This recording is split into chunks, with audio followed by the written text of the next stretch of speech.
When Billy and I were preparing to come to New Zealand, one of my friends back in Barcelona asked me if I would be jumping off any high buildings while I was here.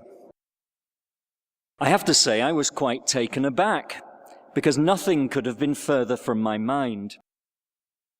But apparently, this is something New Zealanders and some foreign visitors enjoy doing here.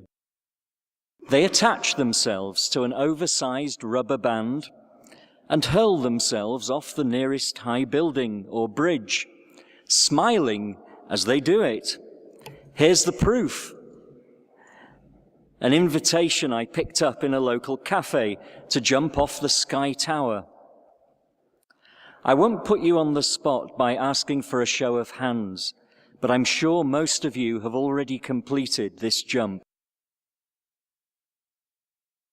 I will not be following your example, but I mention this pastime of bungee jumping as an illustration of faith. John Wimber, the charismatic founder of the Vineyard Church movement, used to say that faith is spelt R.I.S.K. Well, no marks for spelling, John, but there is an element of truth in what Wimber said. Actions motivated by faith will often involve an element of risk, perhaps to one's reputation, comfort, or safety. But an even better reason for choosing bungee jumping as an illustration of faith is that it's all about a relationship of trust. The bungee jumper entrusts his or her life in safety equipment and the people who maintain it and supervise the jump. The person of faith puts their trust in a God they cannot see. And for Christians, this is the God who was revealed in Jesus Christ, who reflects the brightness of God's glory and is the exact likeness of God's own being, as the writer of Hebrews puts it. It could be argued that it doesn't matter who or what you put your faith in, so long as you have faith in something or somebody.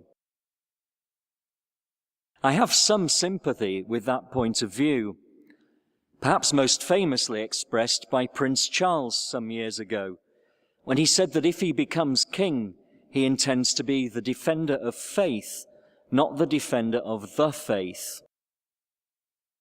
History certainly shows all too clearly the dangers of the crusading attitude, which has grown out of fear and ignorance of other faiths. But on the other hand, I believe it does matter who or what our faith is in, just as the reliability of the bungee jump proprietor and his equipment matters. And the God revealed to us in Jesus Christ seems to me to be utterly reliable and trustworthy, someone we can put our faith in with confidence. Glyn might say I'm anthropomorphizing God, and he's probably right. But this kind of language is a way of making sense of faith and doing justice to the Bible's emphasis on relationship. The question I want to get onto is how our faith should be expressed. In the churches I first attended after coming to faith in my mid-20s, the emphasis was on being able to agree intellectually with certain facts about oneself, about God, and about Jesus. That was easy enough to comply with. But in comparison with the dramatic and emotional change I had undergone, it all seemed a bit lightweight, and I suspected that more was required of Christians. Believing the right things was surely not enough. Later, I became aware of the importance of the liturgical and sacramental expression of faith and the power it has to mold and shape us as we experience and participate in it. One of the things that's most noticeable to me as a newcomer to St. Matthew's is the effort and care which has been taken to achieve consistency between what the church stands for and the language which is used in its hymns and liturgy. This is a great step in the right direction. But of course, it's not an end in itself. Believing the right things is not enough, and neither is singing, saying, or performing the right things in a church service, however beautifully and sincerely it is done. There has to be a real connection between our faith and our actions, between what we sing on Sunday and what we do on Monday. I don't yet know any of you well enough to know how consistently you apply the values you profess here in your day-to-day lives. But I do know how thoughtlessly inconsistent I can be. As the letter of James puts it, what good is it for people to say that they have faith if their actions do not prove it? The writer of Hebrews is also concerned about the connection between faith and action, as he or she wrote to encourage a group of believers who were being discriminated against, suffering hardship and persecution, as have many of you. In Hebrews 11, we are presented with a roll of honor of characters from the Hebrew Bible who are commended for their exemplary faith. The historicity of some of these characters and their deeds may be debatable, but that's beside the point.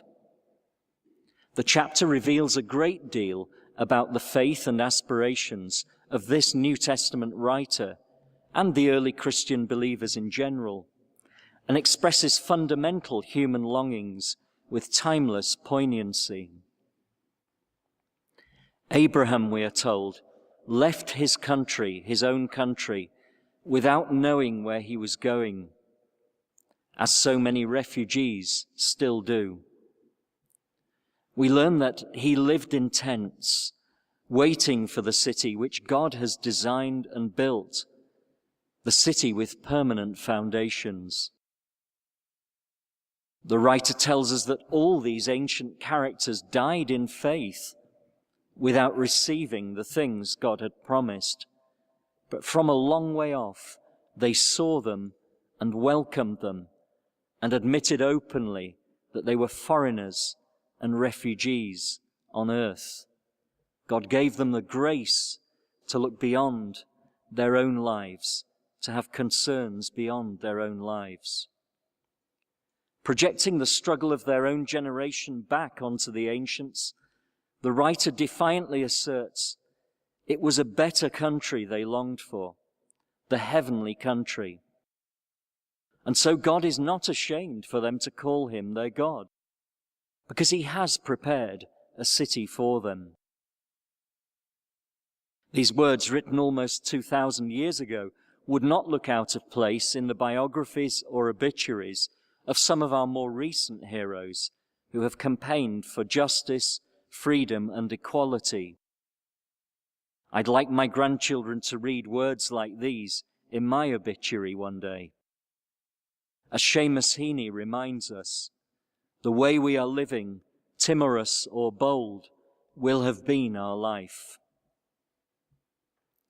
The writer of Hebrews holds up characters like Abraham as role models, not because they believed the right things, did the right things, or worshipped in the right way, but because they acted in anticipation of how the world should be, refusing to passively accept the way things were. To live like this is to be truly human, and it requires faith. Faith in God, and in God's faith in humanity's ability to do right. Here is where despondency can creep in. German theologian Jürgen Moltmann warns, the temptation today is not so much that human beings want to play God. It is much more that they no longer have confidence in the humanity which God expects of them. It is the fearfulness fed by lack of faith which leads to capitulation before the power of evil. May we be strengthened in our faith and newly determined to turn it into action, boldly, compassionately, and consistently.